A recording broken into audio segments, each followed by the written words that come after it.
opportunity for me to be the first speaker in the conference. I feel very privileged, and also I'm very nervous. So I hope I can show you some interesting physics in the collider to test the CP violation, one of the important symmetry that we want to understand in the deeper level, and also we'll see some possibility for lepton number violation at the collider. And then the third part of my talk will talk about some exciting or novel signature of underground detector to test the dark matter interaction to neutron in particular. So because of a general coverage of different topics, so I have a very general title. So as I mentioned, CP violation with the work was done with Keung and Po Yan, and the lepton number violation, it was my work long time ago, about how many years? 35 years ago with Goran. But it becomes very active study at the current collider, LHC. And I will talk about my recent work with Danny and Po Yan on the annihilation with the neutron in the underground detector. And Po Yan will give a more detailed talk tomorrow in the afternoon. So about last year, we looked at the stoponium in more detail, and I've been working on stoponium for a long time, and we check are there any mode to be of our interest at collider. We found some surprising point that when you look at all the channels for the bound state of the star quark, that is star anti-star, a supersymmetric particle for the top partner. And it is quite possible they can be long-lived, so they have a bound state. And of course, the dominant mode for the ground state of the stoponium will be 2 gluon, just like the eta sub c, the scalar version of the charmonium. And they can decay to 2 gluon. But we look at all the possibility. The interesting channel include WW, Higgs, but we find a very easy channel to construct the event. It will be the ZH, but it is absent in my previous study, in all other people's study. So we were surprised, and we want to understand why. It turns out that channel will be killed by some symmetry, CP violation. So if we find that channel in the future, it is many if, because we have to find the stoponium first. If the stoponium exists, and we can locate it, and we can analyze all the detailed channels, if it appears, that is CP violation. It means we have complex parameter in the Schussy center.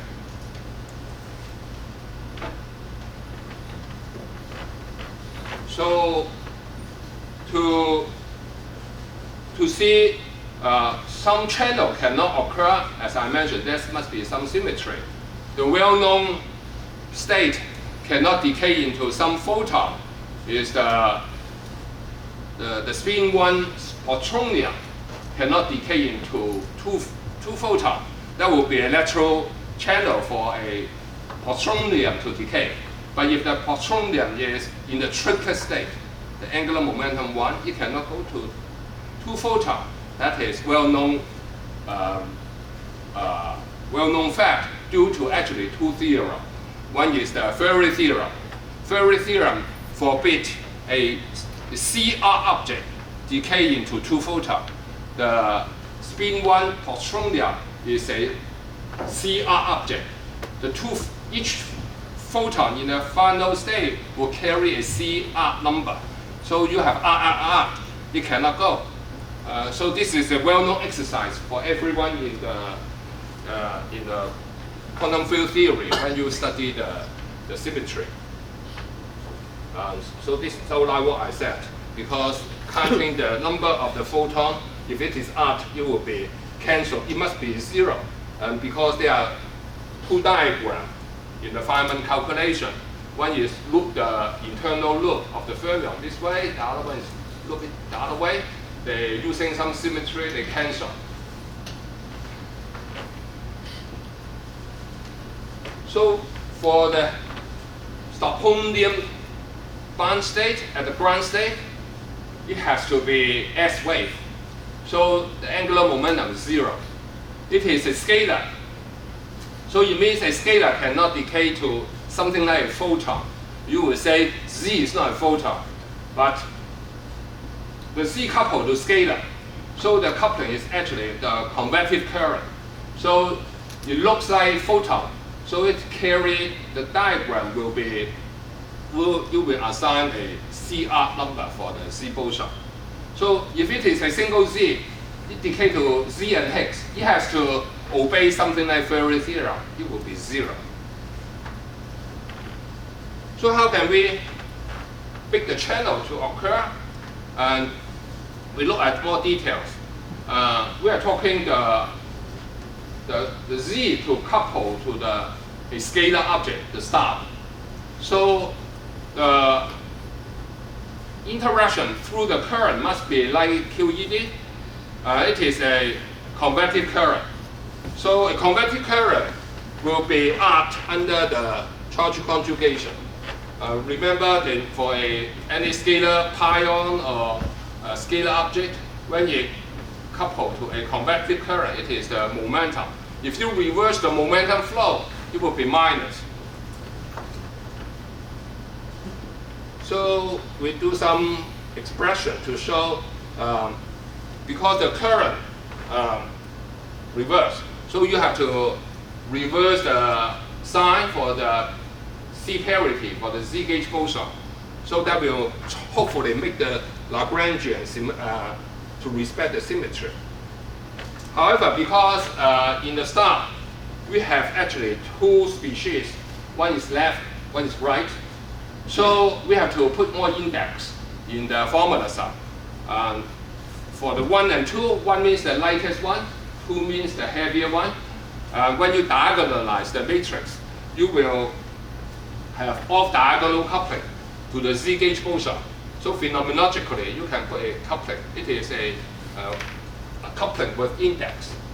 So usually, you will respect the charge conjugation symmetry, except if the coupling are complex, then you have no way to respect the symmetry in this way.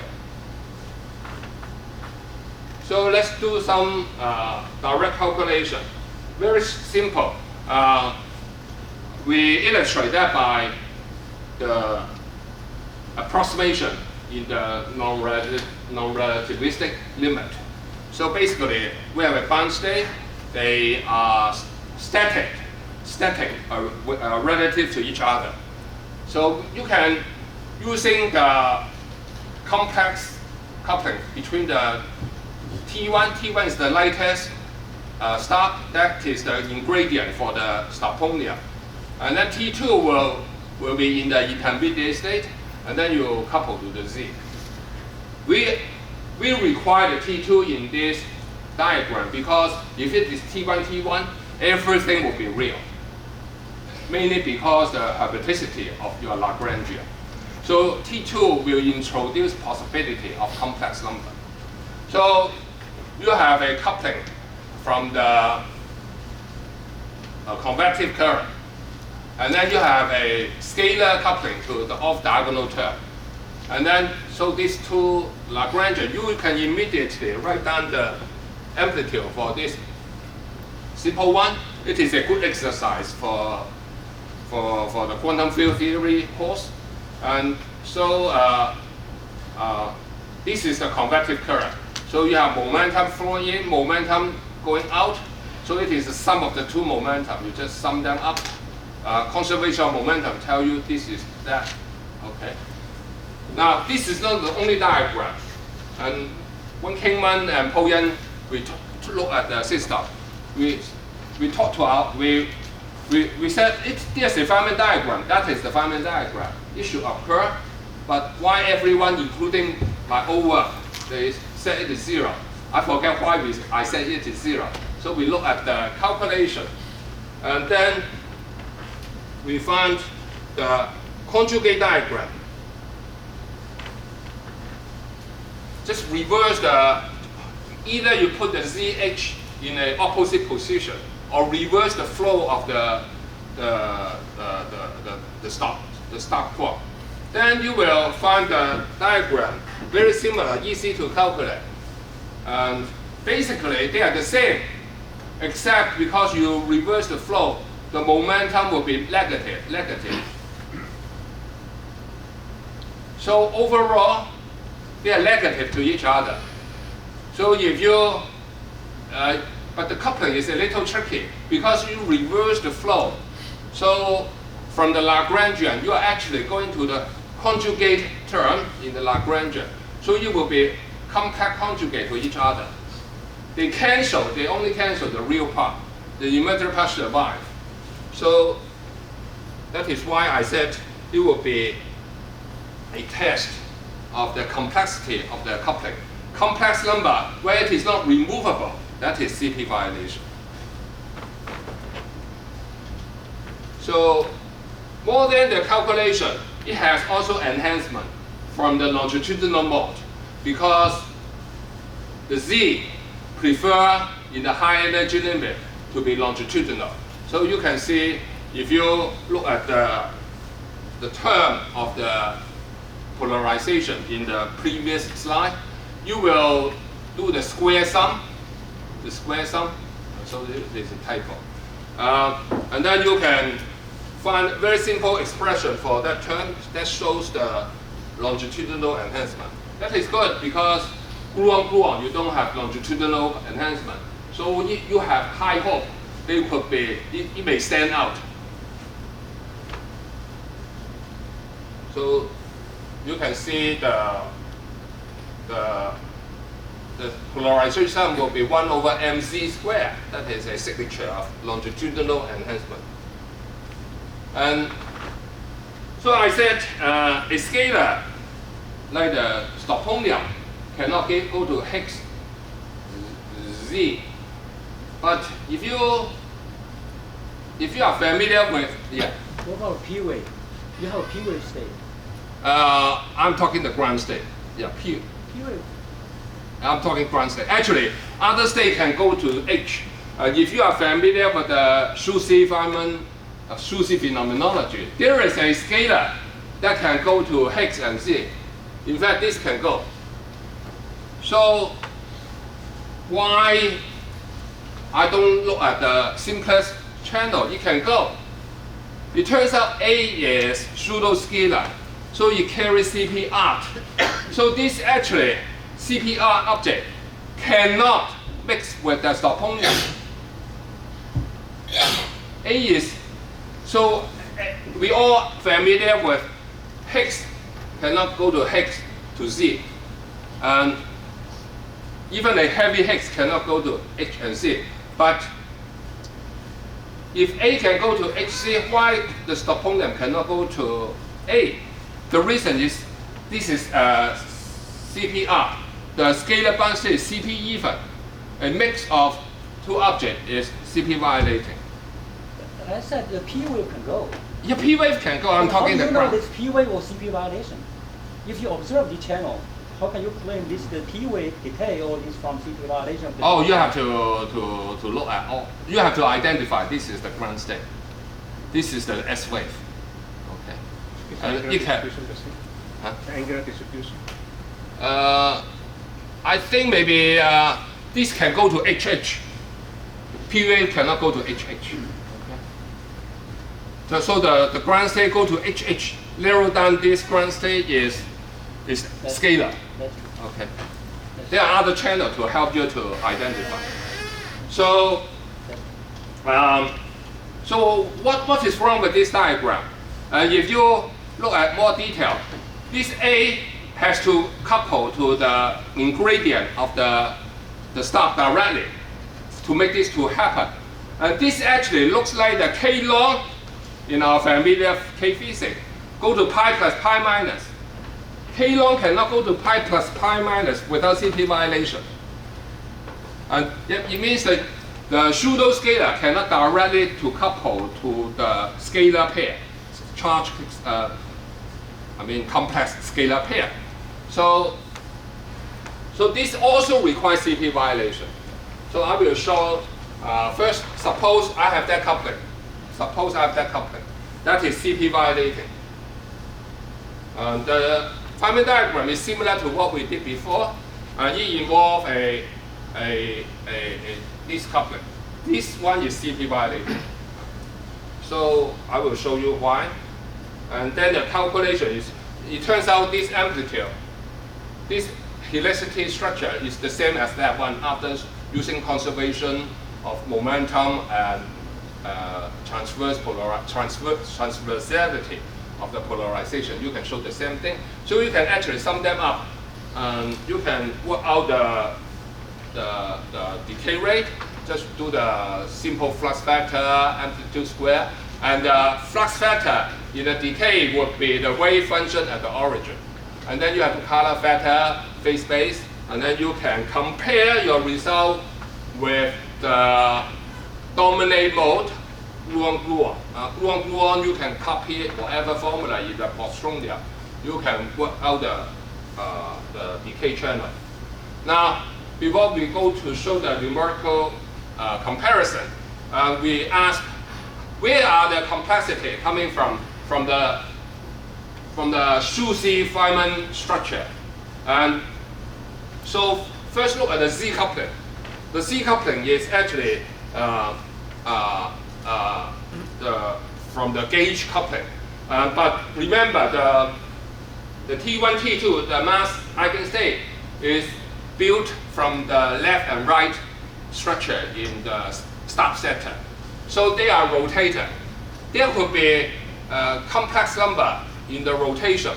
I parameterize in this way. So let's look at from the fundamental structure of the C couple to this weak interacting state. You will follow the familiar rule, and then you will rotate it. And surprisingly, this phase disappears in the coupling. Everything is real. Okay, so it's contrary to what I said. So it is real in the Feynman calculation. And it turns out because it is the basis I calculate. If you look at the other required coupling, that is when we talk about ZH, there is a H coupling on the other side. The H coupling is actually from the soft symmetry, Schucy symmetry breaking, the A term. This is the D term and F term. The soft CP breaking term can be complex in nature.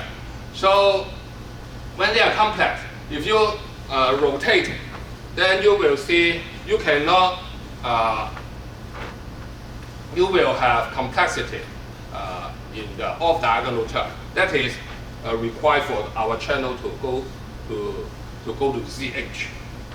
Now, so that shows the T channel exchange can happen. But how about the S channel through the A, the pseudo-scalar? So if you go to the weak basis and the coupling for the pseudo-scalar in the Schucy is through the A term, there is no diagonal term. That reflects in the weak basis, there is no CP violation here. We require the diagonal term this time for the A term. This is 0. So when you rotate, what happens? When you rotate, you actually sandwich that they are antisymmetric, almost. Antisymmetric matrix with rotation. We all familiar, antisymmetric property will remain antisymmetric. So it will force it to be 0. That reflects K long cannot go to pi plus pi minus. But they are complex. So complex, when you are using the unitary transformation, you don't have that rule. Any symmetric tensor can go to anything. So it will go to a diagonal term. That is good for the scalar term pair to couple to A term. So both T channel and S channel are reflection of CP violation. So for the A term, we must be careful now. The A term will couple. I use the little a now in the over about the EDM. Can couple the diagonally to star. So it will. This is a CP violating vertex. That CP violating vertex will produce a pseudo-scalar couple to two photons in the epsilon symbol. It is an epsilon symbol. So otherwise, if it is, no, I'm sorry, in the non-epsilon symbol, in the non-epsilon symbol, this is no epsilon. Okay. Now when they couple to the fermion, it is gamma 5. So when you have a non-epsilon symbol coupled to gamma 5 for the fermion line, you will end up to be sigma mu gamma 5. So that is EDM of the electron. So that is the well-known constraint for the CP violation in supersymmetry. So in fact, we have a constraint from this work. And so we have to be careful about the constraint. So let me show you our prediction. So we have some parameter. I don't want to bore you with details. We look at the scenario of 600 star, and then with all these this parameter, we can see the HC can be a few percent or even up to 10% level under the constraint of the EDM. That is 2004, about 10 to minus 28. However, at that time, it will surely barely constrain our prediction. So it is just touch. But nowadays, the electron EDM improved by 1 order of magnitude.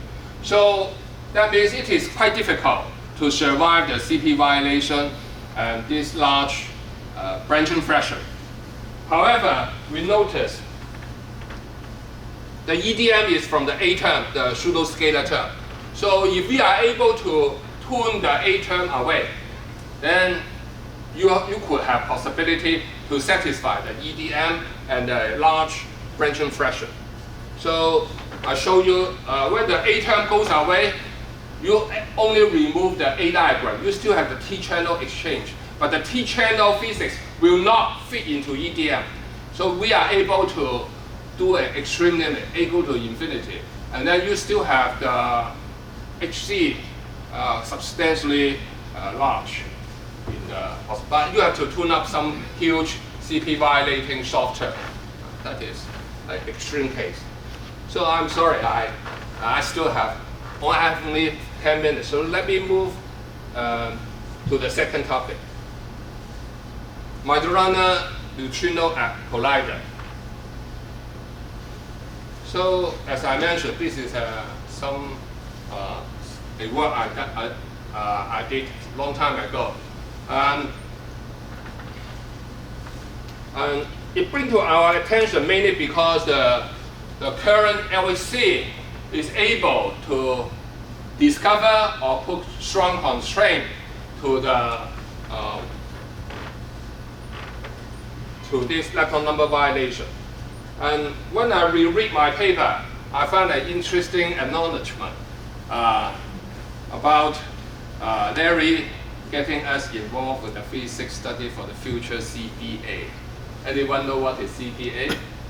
That is a name change for a tragic ending of the name change for Isabel, which was ended because mismanagement. So it is important that the future facility has to be managed reliable, in a reliable way. So we find a possible signature for same sign dimuon or opposite sign dimuon in the collider environment. So let me show you the diagram. And this picture is cut and paste from the Atlas recent experiment. And they call that to be KS process for obvious reason. And so you can see the core annihilate to produce maybe the favorite object of the Theorem, a right-handed W gauge boson. So we have the left sector for the standard model. The left-right model respect that symmetry, saying we have another similar structure for the right sector, except the right sector is so heavy, so its effect is very difficult to tell. You have to really precise to find the right sector effect. So, but it is actually possible. The right sector is just next door. It is about a few TeV, maybe close to 10 TeV. So LHC has the possibility to produce that resonance. Now when it decay, it will decay to electron and right-handed neutrino. Now the favorite possibility for the neutrino mass is from the seesaw, as in the colloquium yesterday. And this right-handed neutrino could be a Majorana heavy object, about maybe a few hundred to close to a few TeV. That opens the possibility to see that interesting effect. Why it is interesting? It decays. What is so special? It is interesting. You cannot put an arrow, the flow of the fermion, the flow of the lepton.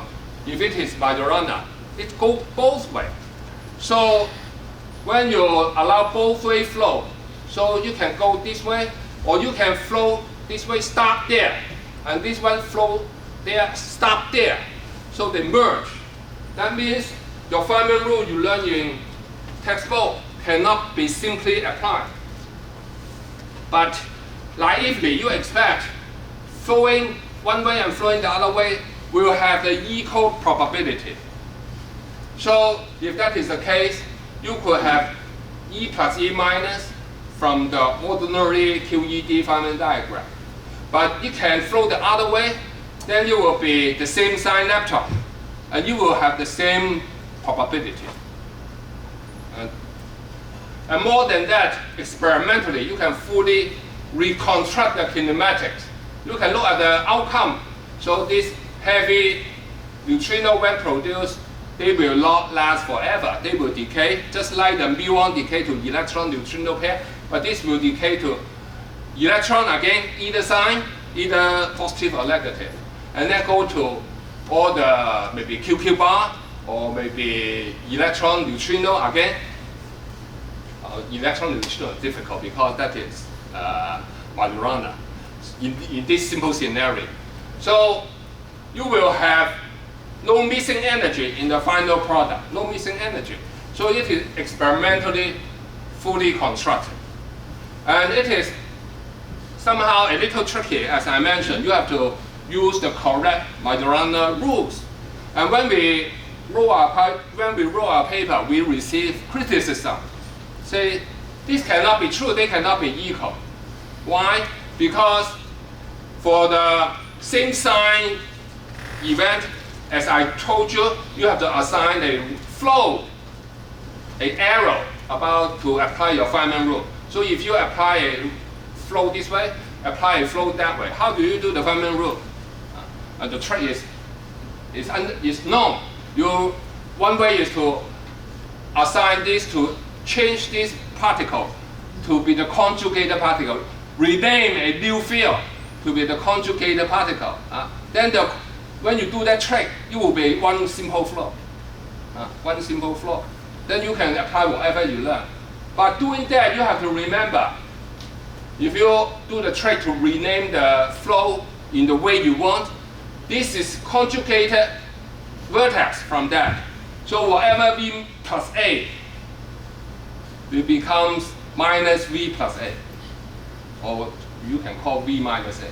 Whatever V plus A becomes V minus A. So that means the helicity will pick up the mass.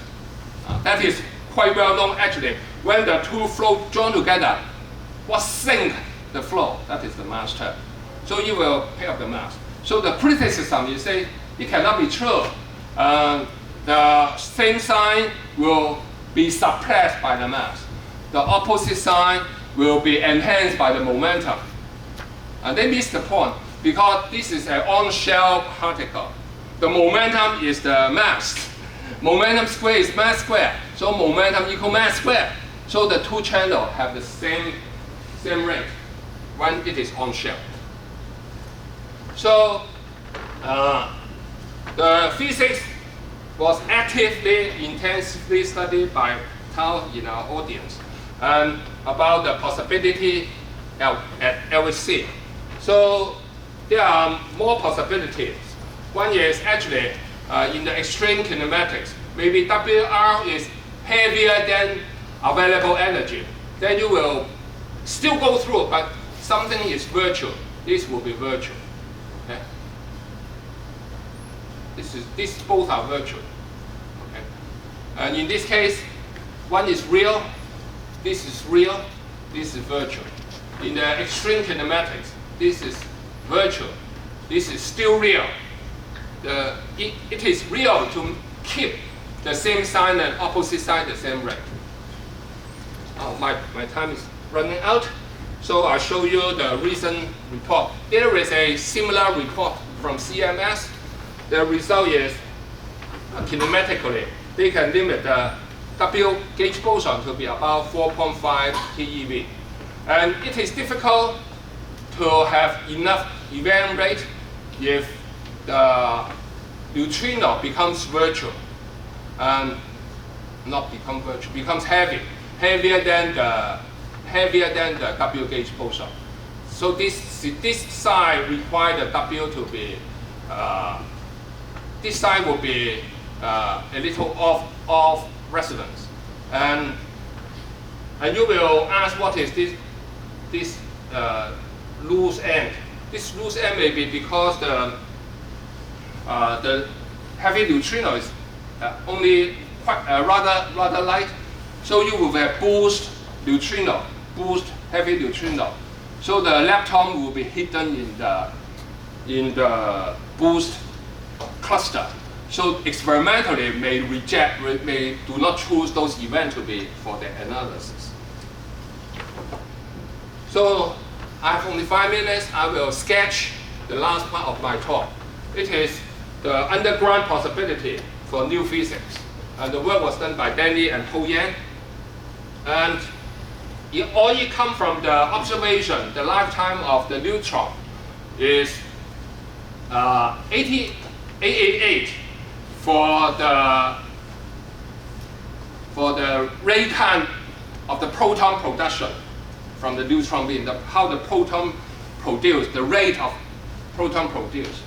The other experiment is kind of to count how many neutrons survive in a bottled collection of neutrons. It keeps decreasing because it decays. So they are different. Why they are different? Which one is the real lifetime? Which one is the real lifetime? If both are correct measurement, if both are correct, they are actually more than 4 sigma different. So if you believe both are correct, I will tell you this is the real lifetime. The other one may not be the real lifetime, because the other one rely on the channel. Everyone believes that is the 100% channel that go to proton, electron, neutrino. This is assuming total decay for the neutron into proton. So this is not the real lifetime. This one is the real lifetime. So for that to happen, you have to construct some possibility for some decay not into proton.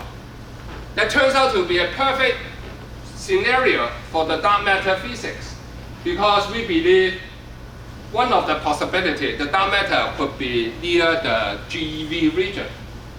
And if so, then the neutron can decay in a dark channel. But it is a very fine-tuned scenario, because the dark channel has to be within a narrow gap, a narrow gap just below the neutron. And it cannot be decayed to proton again. So this is and there are many stable elements in the nuclear physics. So this guy, Greenstein, and his collaborator look at all the isotopes, and this is the narrow window for the dark matter. And they actually proposed two different models for the decay channel. The neutron, the first model, neutron decay to this dark center with a photon. So how can you phenomenologically approach that physics? You assume this dark object mixed with the neutron. And there may be microscopic reason that I will show next slide. And then the neutron has magnetic moment.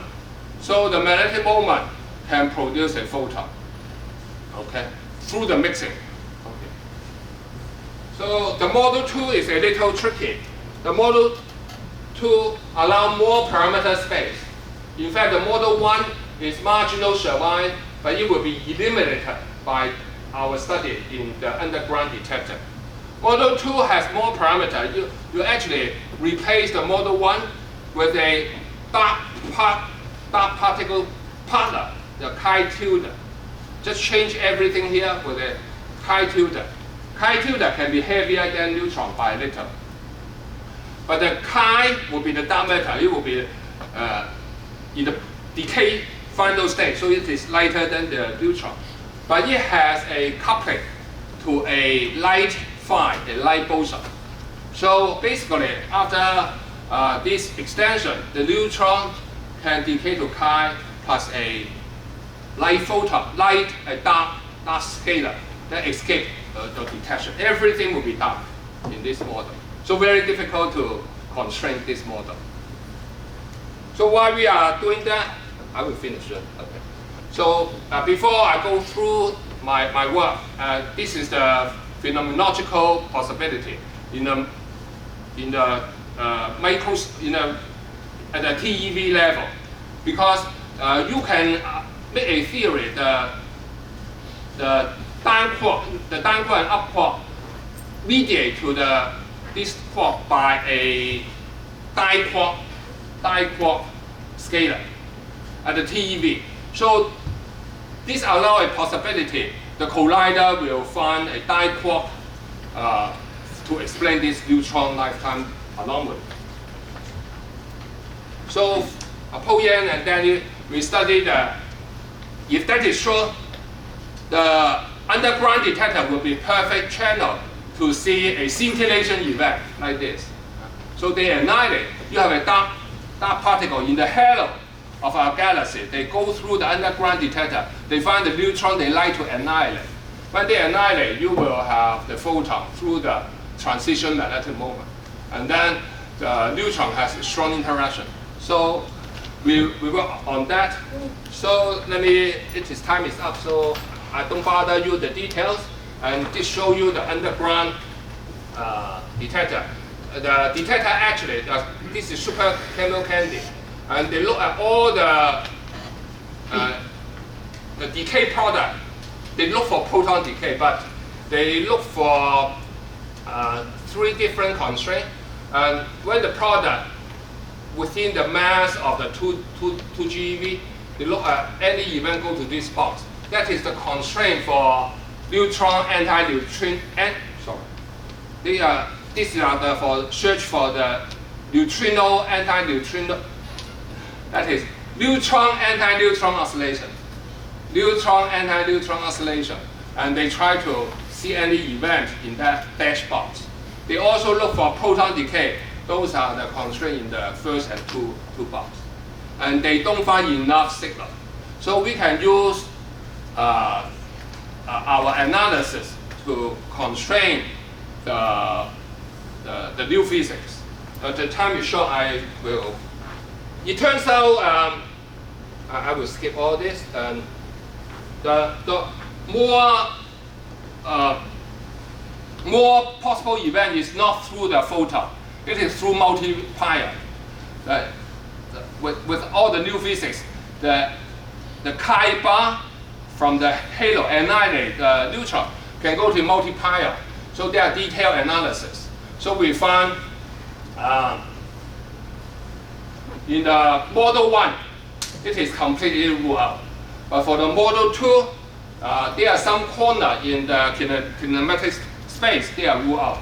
So through the new physics, I will stop it, give you the summary. So CP violation may go through the stop channel. Actually, that is the common belief. CP violation will occur in SUSY, in the stop sector. And I show you a concrete example. And letter number violation will be by the door for you to discover. So the dark sector will produce interesting events. Thank you. Well, okay, so I think the times are very much limited. I will just take one short question. Okay, so so I thank you for not asking question at this moment. Okay,